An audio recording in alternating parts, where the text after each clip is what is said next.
Have you ever had experiences of being surrounded by the wrong people that maybe steered you down the wrong direction and then you're not weren't sure how to get out of that or how to find people who are on the other side, positive people, uplifting, motivational, who got your back, who keep you going, who keep you motivated.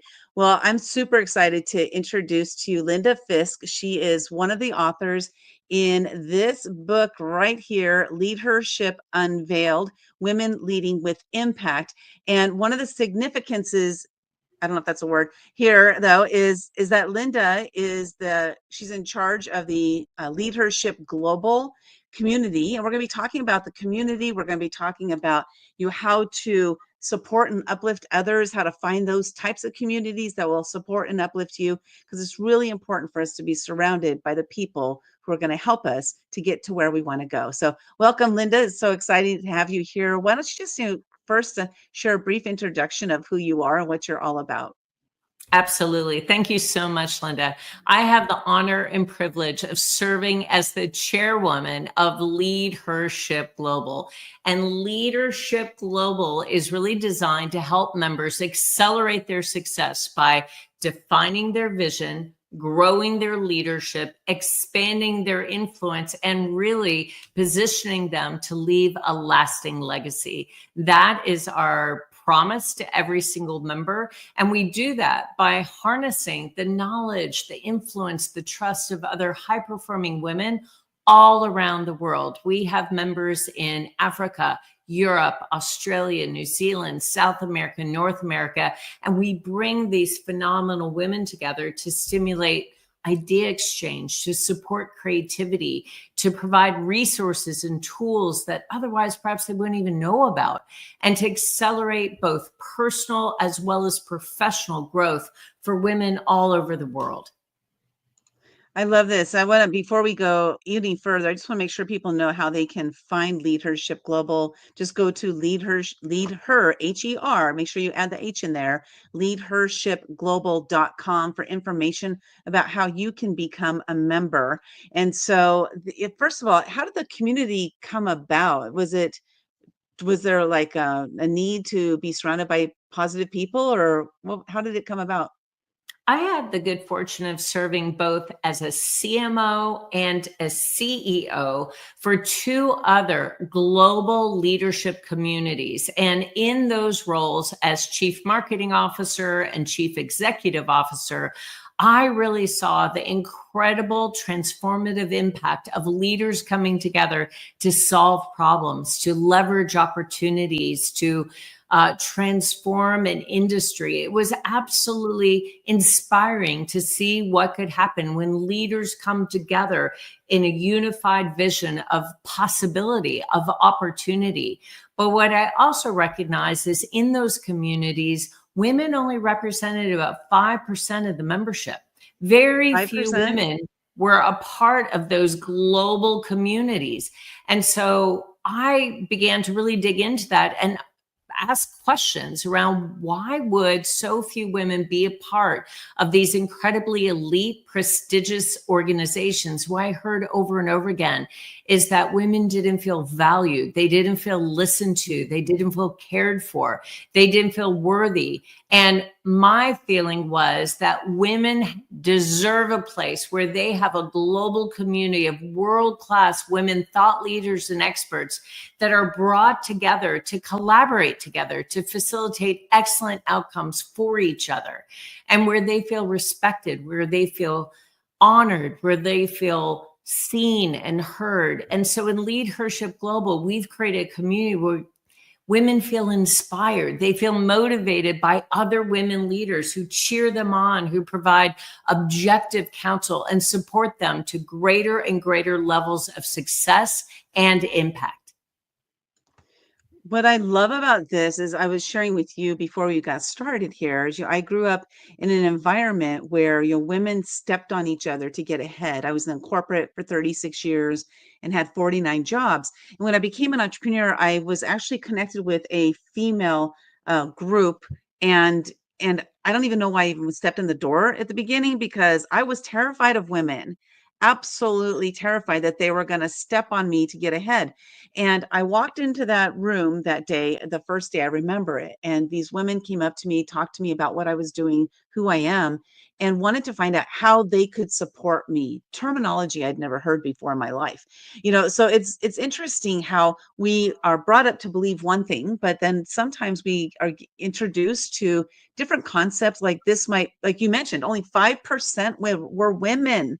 And so what does this mean? This means that we're surrounding ourselves mostly with men, and women don't have that opportunity, maybe opportunity to be as supportive. So in the LeadHERship Global community, it sounds like this is an opportunity for someone who, not only if you want to be supported and uplifted, be surrounded by those positive, uplifting people, but also if you want to be able to make a greater impact through having support of others. So I'd love for you to talk about like how important community is, how important it is to be in a community of like-minded individuals who want the same thing. Yeah, absolutely, Linda. LeadHERship Global is an opportunity for women to meet inspirational leaders, to create lifelong friendships, and be surrounded by people who are deeply invested in their success. And at the same time, women who have so much to offer, their coaches, their teachers, their trainers, the consultants, and they're looking to raise their visibility. They want to extend their thought leadership. They want to raise their profile. We give them platforms and opportunities where they can impact literally thousands of other women around the world by sharing their expertise, their experience, their knowledge, their lived experience. And we find that those kinds of relationships that are built on trust, that are built on sharing, that are built on collaboration can be the most transformative relationships that you can have in your personal or your professional life. And so again, I know, and I see it every day, that by unleashing the full potential of high performing and growth oriented leaders in a confidential, supportive, and private community can mean the difference between an average growth rate and a growth rate that's 2 times the industry.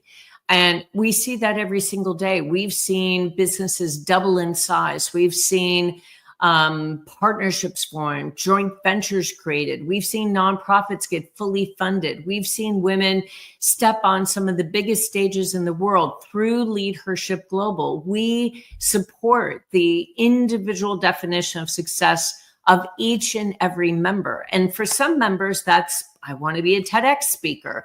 Others, I want to write my first book. Some people simply want to double or triple the size of their company. Some want to accelerate their revenue. Some want to grow their leadership on a global basis. But however each individual woman defines success, we can help them. So we make sure that we connect them with this global community of high performing women. And then we give them access to the kinds of benefits and privileges and opportunities that often are not given to women.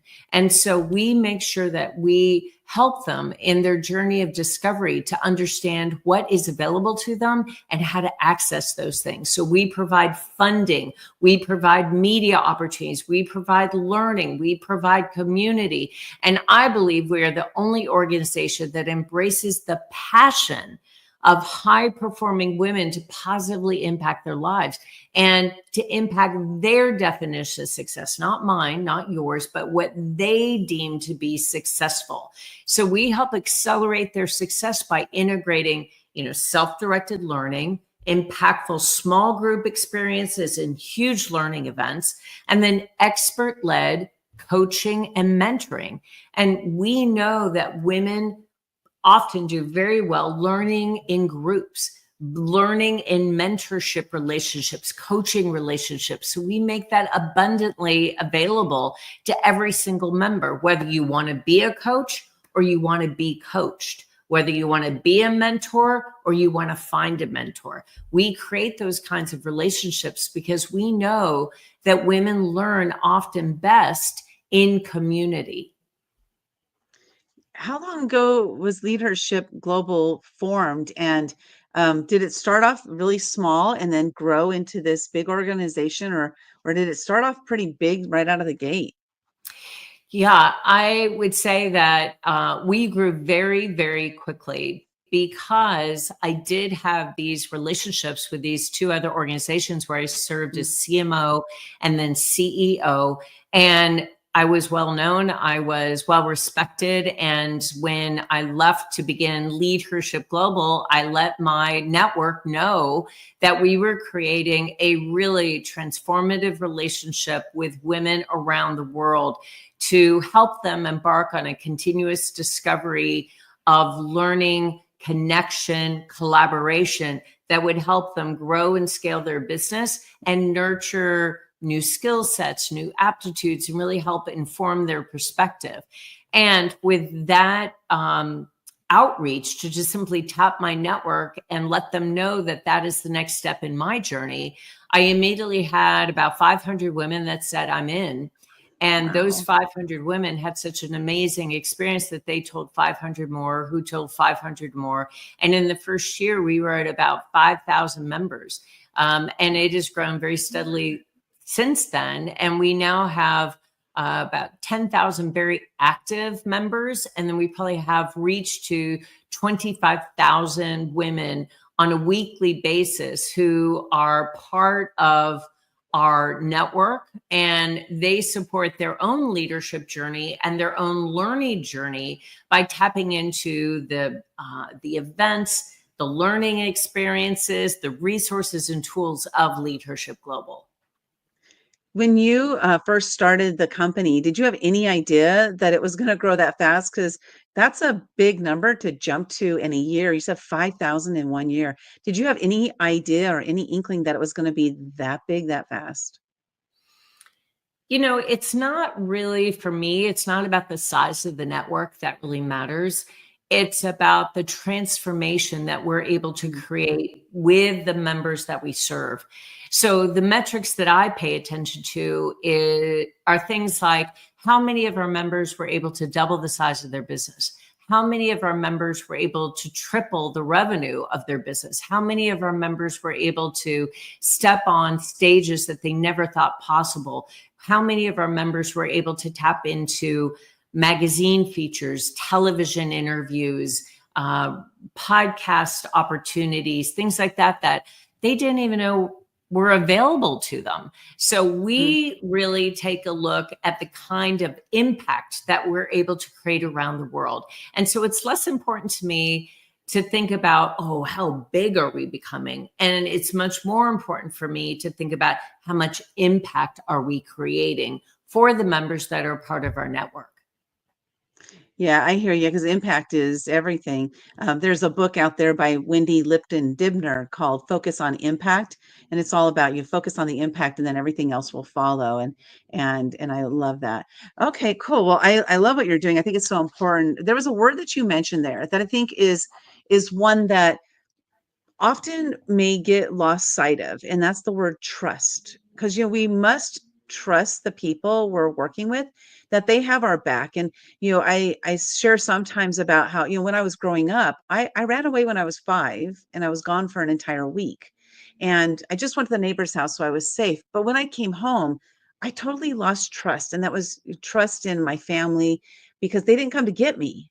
So trust issues oftentimes start when we're little, and they carry through forward into our lives. So how do we learn to trust as we get a little bit older, or maybe we're to that point where, like, what, I want to learn to trust people. So I just am curious of your thought on, like, how do we learn to trust um, when we're moving forward in business or in life? So that's a really great question, Linda. And what I find is that rather than putting the burden on the other person to determine whether or not they are trustworthy, I take on the burden myself to extend trust.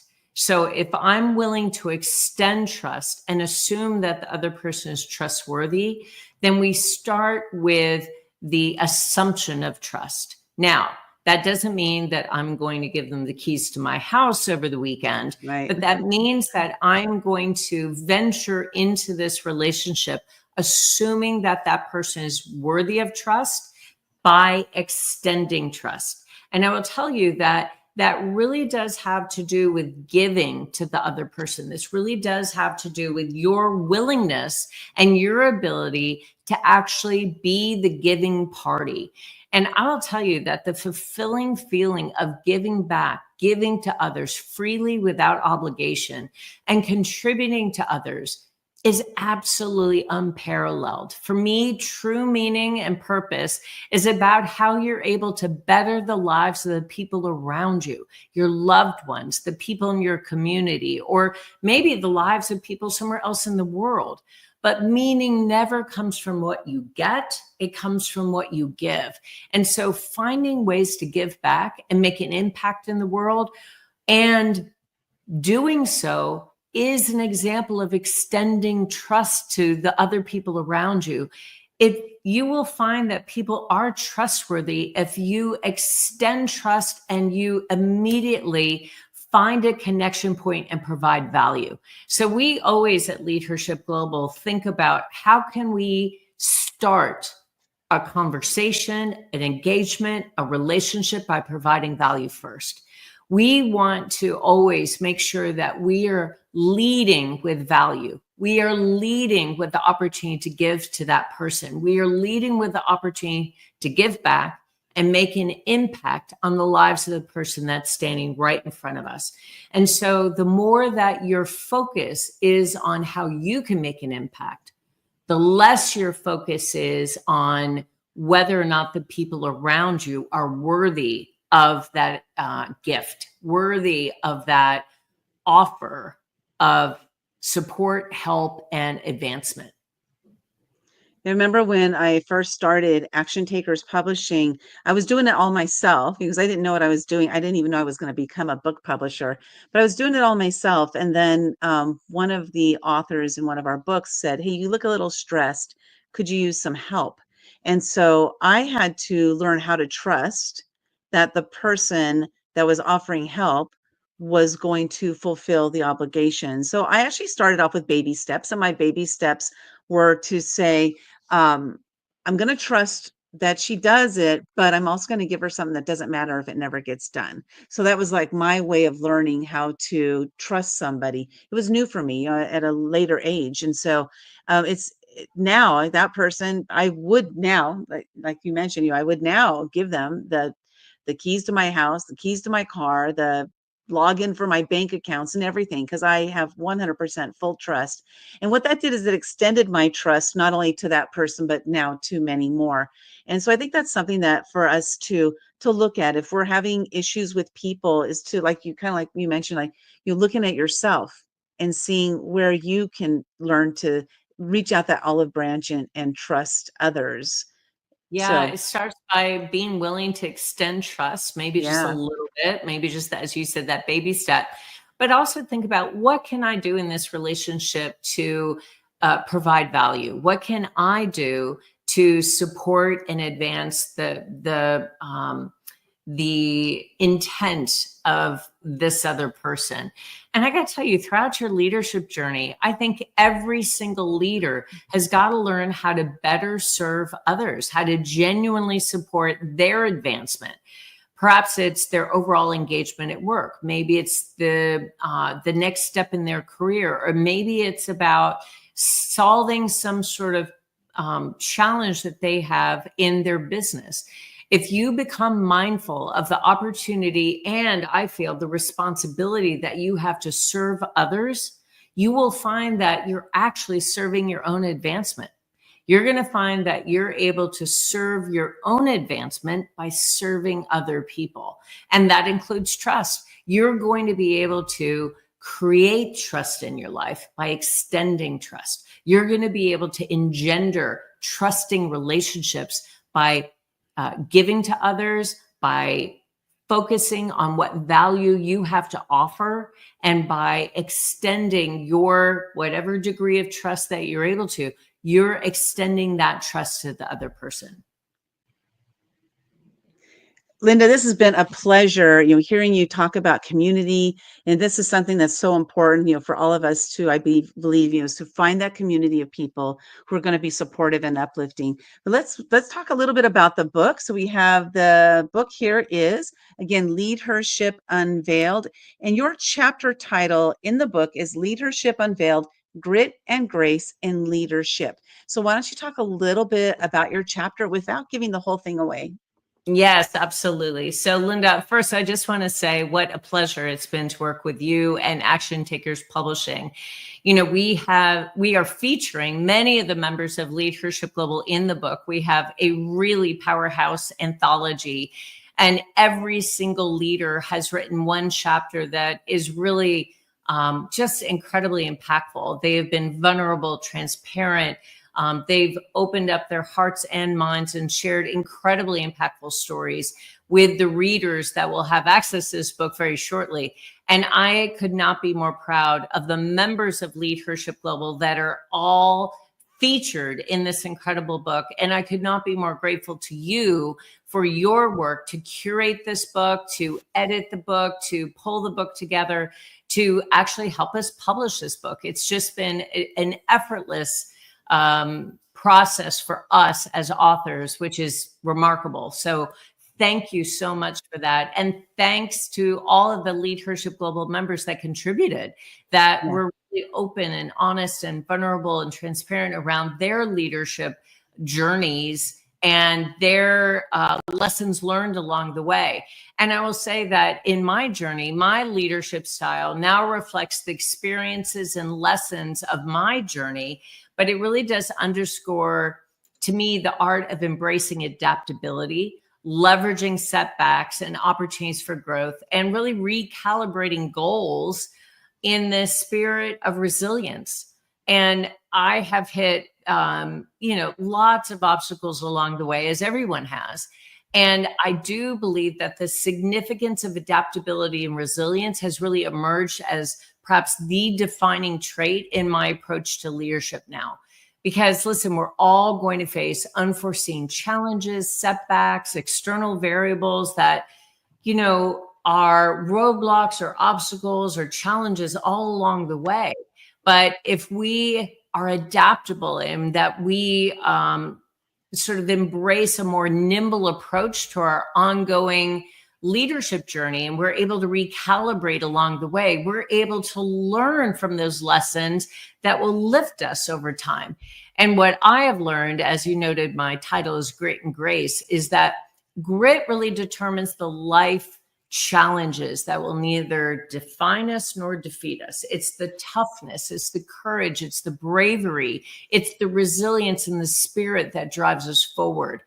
But grace is equally needed. It is freely given favor. It's mercy. It's a sense of generosity and kindness. It's moral strength. It's favor even when it's not deserved. And that level of grace needs to be given to ourselves as well as to other people. And my feeling is that it is the combination of both grit and grace that allows us to continue to rise as leaders. Your grit is where your perseverance meets your passion. They collide to create your purpose, your mission, your meaning. But I will tell you that it is grace. It is the understanding and the forgiveness born out of self-discovery and really self-acceptance that creates joy along the journey. It's the undeserved, unmerited, unearned embrace of acceptance. And that acceptance can even be acceptance of ourselves. And that level of grace always turns heads. It can open your mind, it softens your heart, and it leaves people in awe.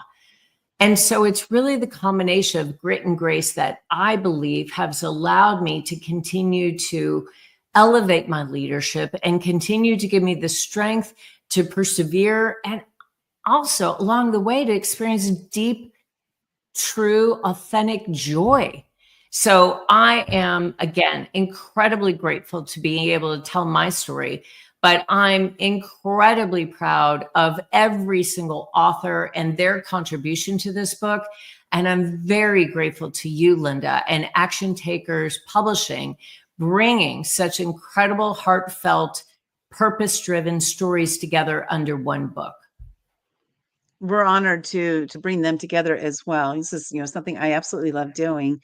And it's interesting because you mentioned the word um adaptability, being, I guess, like being malleable, being able to adapt to change, or accepting failures not as failures but as lessons learned along the journey. And so Yes. before we end it, I'd love to hear from you. What is one, maybe you don't see it as a failure, but what is something that didn't go the way you planned, and then you were able to take the lesson from it? So if you can think of something you could share with us that was something that didn't go as planned, and how did you recuperate from that and keep going? Yeah. So I will say all along my journey, I have extended trust. I've brought people into my team, whether I was in a corporate position or as an entrepreneur. I have made some very, very key hires. And some of those were big mistakes. Some of those hires were not the right people in the right seats at the right time. And it caused incredible anxiety, angst, grief, stress, pressure, not surrounding myself with people that I could rely on, depend on, people that were going to bring new vision, new energy, new direction to their roles, to their jobs, people that were very combative, very confrontational, or simply not up for the position that they were hired for. And those mistakes haunt me because in a lot of ways, you're dealing with someone's livelihood, you're dealing with their career, you're dealing with their own sense of confidence. And so the disentanglement of having the wrong people in the wrong seats at the wrong time is complicated. It is emotional. It is gut wrenching. And so those lessons have been very, very dear to me. They've been lessons that I have really learned from. I have tried to really embrace every single bit of learning from every single mistake I've made so I don't repeat that mistake. So good, so good. And yeah, it's important to get the right people in the right positions. It disempowers them and everybody else around if we have the wrong people. So, thank you Yes. so much for being here and doing what you do. You can connect with Linda at LeadHERship. Again, that's LeadHER ship global.com. And then also you can get a copy of the book at actiontakerspublishing.com/unveiled, UNVEILED. And there's also free gifts over there from the authors. So go cash in on those, enjoy and connect with those authors, because they're absolutely incredible stories, incredible women doing incredible things. And you definitely want to surround yourself with those types of people. So Linda, final words from you, final words. I would just say that if you don't have your own power tribe, if you don't have your own personal board of directors, that has got to be your number one goal in 2025. Find your own personal board of directors, people who are going to be deeply invested in your success. Build those relationships, build that network, build those connections, because you will find the dividends in the next year, 5 years, and 10 years are absolutely unmatched. Awesome. Well, thank you so much for being here again. Appreciate you, everything you do to help women to succeed and to create more leaders in the world. Thank you, Linda. Thank you, Linda.